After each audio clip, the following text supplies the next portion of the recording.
দর্শক, ১৬ বছর আগে ২০০৯ সালের ফেব্রুয়ারিতে সেই ফেব্রুয়ারির ২৫ এবং ২৬ তারিখের বিডিআর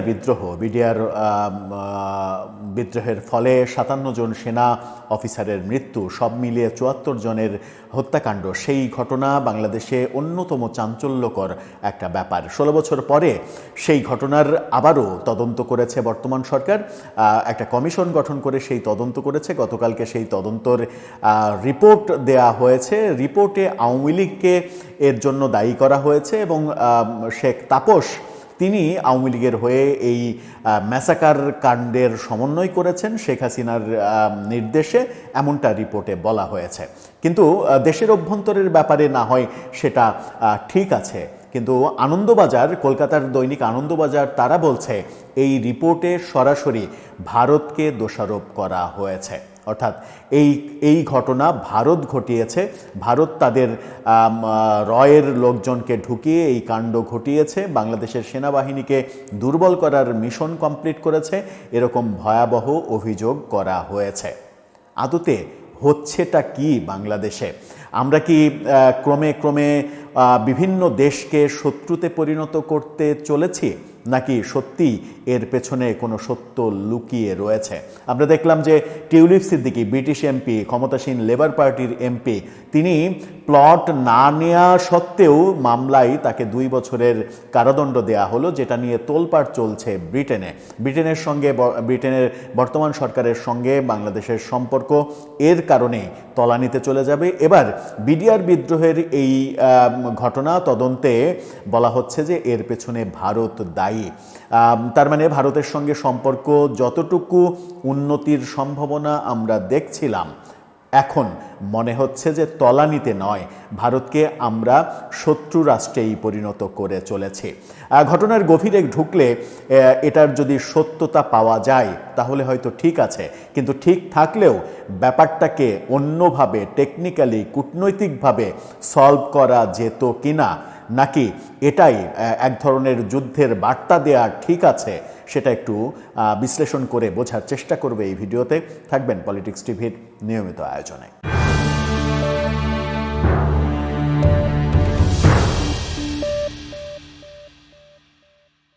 দর্শক, বলছিলাম বিডিআর বিদ্রোহের যে 16 বছর আগের কাহিনী, সেটার তদন্তে গতকালকে তদন্ত কমিশন যে রিপোর্ট দিয়েছে, সেই রিপোর্টে আওয়ামী লীগ এই কাজ করেছে দলগতভাবে। তাতে মনেই হয়েছে যে আওয়ামী লীগকে এবার মানে দল হিসেবে নিষিদ্ধ করার গ্রাউন্ড তৈরি হলো, সরকার তৈরি করতে পারল। এবার আনন্দবাজার সেই ভয়াবহ খবরটা দিচ্ছে যে ভারতকে দোষারোপ করা হয়েছে এই তদন্তে। আনন্দবাজার তুলে এনেছে সেই খবর। আনন্দবাজারের প্রতিবেদনটার শিরোনাম এমন: বাংলাদেশ সেনার দপ্তরে 16 বছর আগের হত্যাকাণ্ডে ভারত জড়িত, দাবি তদন্ত রিপোর্টে, চাওয়া হতে পারে দিল্লির জবাব। আনন্দবাজার, বাংলাদেশের কোনো গণমাধ্যমে এরকম খবর আমরা দেখিনি, আনন্দবাজার এটা বলছে। আমি নিশ্চিত নয় আনন্দবাজার সঠিক কথা বলছে কিনা। যদি এরকমটা হয়ে থাকে তাহলে পরিস্থিতি খুব একটা ভালোর দিকে মনে হয় যাবে না। কি বলছে তারা? বলছে যে বাংলাদেশ সেনার সদর দপ্তরে 16 বছর আগের হত্যাকাণ্ডে ভারতের যোগ রয়েছে দাবি করল সে দেশের অন্তর্বর্তী সরকারের প্রধান উপদেষ্টা মোহাম্মদ ইউনূসের তৈরি তদন্ত কমিশন। 11 মাস ধরে তদন্ত করে রবিবার রিপোর্ট জমা দিয়েছে। 2009 সালে পিলখানায় বাংলাদেশ রাইফেলসের সদর দপ্তরে নৃশংস হত্যাকাণ্ড চালানো হয়। সেনার 57 জন কর্মকর্তা নিহত হন। ইউনূসের তদন্ত কমিশনের দাবি, প্রাক্তন প্রধানমন্ত্রী শেখ হাসিনার সবুজ সংকেতেই এই ঘটনা ঘটানো হয়েছে, সঙ্গে রয়েছে ভারতের হাত। এরপরে বলা হচ্ছে সেটা হচ্ছে যে ভারতের হাত যখন বলা হচ্ছে, তখন বাংলাদেশ সীমান্ত রক্ষী বাহিনীর বর্তমান নাম বিজিবি, আগে বাংলাদেশ রাইফেলস বা বিডিআর ছিল।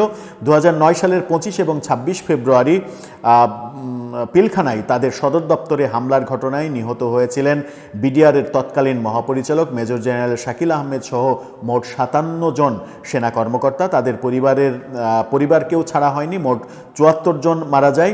ইউনূস ক্ষমতায় আসার পরে জাতীয় স্বাধীন তদন্ত কমিশনকে এই ঘটনার তদন্তের নির্দেশ দেওয়া হয়।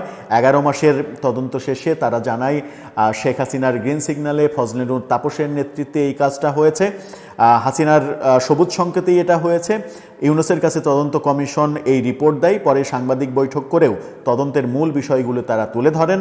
বাংলাদেশের সংবাদ মাধ্যম জানাচ্ছে এই কমিশনের নেতৃত্ব ছিলেন অবসরপ্রাপ্ত মেজর জেনারেল আলম ফজলুর রহমান। এরপরে যেটা বলা হচ্ছে, ভারতের যোগ কোথায় এই তদন্ত প্রতিবেদনে? তদন্ত কমিশনের দাবি, বাংলাদেশ সেনাকে দুর্বল করে দিতে চেয়েছিল ভারত, তাতে তারা লাভবান হয়েছে। ফজলুর রহমান বলেন, ওই ঘটনার সময় 921 জন ভারতীয় বাংলাদেশে এসেছিলেন। ওই ঘটনার সময় তার মধ্যে 67 জনের কোনো হিসাব নেই। তারা কোন দিক দিয়ে এসেছিলেন, কোথা দিয়ে বেরিয়ে গেছেন জানা যাচ্ছে না। আমরা জানতে পেরেছি প্রতিবেশী বাংলাদেশকে অস্থিতিশীল করতে চেয়েছিল ভারত, সেনাবাহিনী ও বিজিবিকে দুর্বল করতে চেয়েছিল তারা। এ বিষয়ে ভারতের কাছে জবাব চাওয়া হতে পারে বলেও তদন্ত কমিশন জানিয়েছেন। তদন্ত কমিশন ইউনূসের অন্তর্বর্তী সরকারকে সেই সুপারিশও করেছে।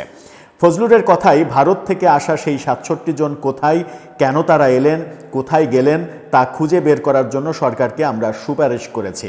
বিষয়টি ভারতের কাছে জানতে চাওয়ার পরামর্শও দিয়েছি। তবে কমিশনের সুপারিশ অনুযায়ী 2009 সালের ঘটনা নিয়ে নয়াদিল্লিকে কোনো চিঠি ঢাকা দেবে কিনা তা এখনও স্পষ্ট নয়। বিডিআর হত্যাকাণ্ডে হাসিনা সরকারের রাজনৈতিক ব্যর্থতাকে দায়ী করেছে কমিশন। পুলিশ এবং গোয়েন্দা সংস্থাগুলোর ব্যর্থতাও ছিল বলে তারা দাবি করেছে। এছাড়া কিছু সংবাদ মাধ্যমের বিরুদ্ধে অপেশাদারিত্বের অভিযোগ তোলা হয়েছে, যেগুলো নিয়ে আগে আলোচনা করেছি আর একটা ভিডিওতে আমরা। কিন্তু এই যে আনন্দবাজার বলছে যে ভারতকে দায়ী করা হয়েছে, ভারত চেয়েছিল বাংলাদেশের সেনাকে দুর্বল করতে এবং সেই মিশনে তারা 921 জনকে এ দেশে পাঠিয়েছিল। তার মধ্যে 67 জন কিভাবে এসেছেন, কবে কতদিন থেকেছেন, কিভাবে আবার ভারতে ফিরেছেন, এই ব্যাপারে কোনো তথ্য হদিস নাকি তদন্ত কমিশন খুঁজে পাননি। সেখান থেকেই তারা সন্দেহ করছেন যে এই 67 জনের মিশন ছিল বিডিআর এই হত্যাকাণ্ডের ব্যাপারে এবং তারা মিশন শেষ করে অতি গোপনে বাংলাদেশ সরকারের সহযোগিতায় ভারতে চলে যেতে সমর্থ হয়েছে।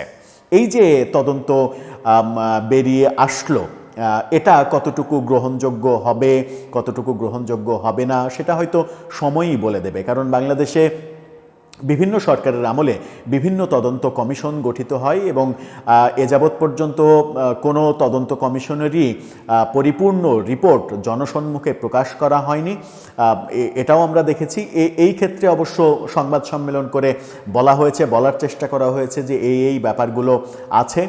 আনন্দবাজার তদন্ত কমিশনের রিপোর্টের একেবারে গভীরে ঢুকে ভারতের বিষয়টা বের করে নিয়ে এসেছে। এখন দেখার বিষয়, ভারতের ব্যাপার যেটা আনন্দবাজার বলছে সেটা তদন্ত কমিটির রিপোর্টে আদৌ আছে নাকি আনন্দবাজার বাড়িয়ে বলছে। যদি রিপোর্টে থাকে, সেই রিপোর্ট যদি সত্য হয়, তাহলে ভারতের সঙ্গে সম্পর্কটা আমাদের কোন দিকে যাবে? আর রিপোর্টটা যদি সত্য না হয়, তাহলে ভারত এটাকে কিভাবে দেখবে? এমনিতেই ভারতের সঙ্গে আমাদের সম্পর্কের মধ্যে একটা উত্তেজনা বিরাজ করছে। ভারত চিকেন নেক এলাকায় 3টি সামরিক ঘাঁটি তৈরি করেছে, নানাভাবে নানা রকমের সংকেত দিচ্ছে। ভারত বিভিন্ন ধরনের বাণিজ্যিক চুক্তি, ট্রান্সশিপমেন্ট চুক্তি সহ বিভিন্ন চুক্তির ব্যাপারে ভাবছে, বাতিল করছে। এই ব্যাপারগুলো চলছে। আদানির বিদ্যুৎ চুক্তি বাতিল করে দেওয়ার হুমকি দেওয়া হচ্ছে। এরকম মুহূর্তে এইরকম একটা সেন্সিটিভ ব্যাপার আরেকটা দেশ, একটা দেশের ভিতরে ঢুকে এসে এরকম একটা ম্যাসাকার করেছে, তদন্তে যখন তুলে আনা হলো, তখন এটার গতি প্রকৃতি কোন দিকে যাবে, ভারতের সঙ্গে সম্পর্কটাই কোন দিকে যাবে, সেটা একটা বিরাট প্রশ্নবোধক চিহ্ন হয়ে দাঁড়ালো বোধহয়। দর্শক, আপনার কি মনে হয় এর পরের পরিস্থিতি কোন দিকে যাবে? আমরা কি ভারতের সঙ্গে ক্রমশ একটা যুদ্ধ পরিস্থিতি তৈরি করছি কিংবা তৈরি হচ্ছে আমাদের অজান্তেই? আপনার মতামত জানিয়ে লিখতে পারেন আমাদের কমেন্ট বক্সে।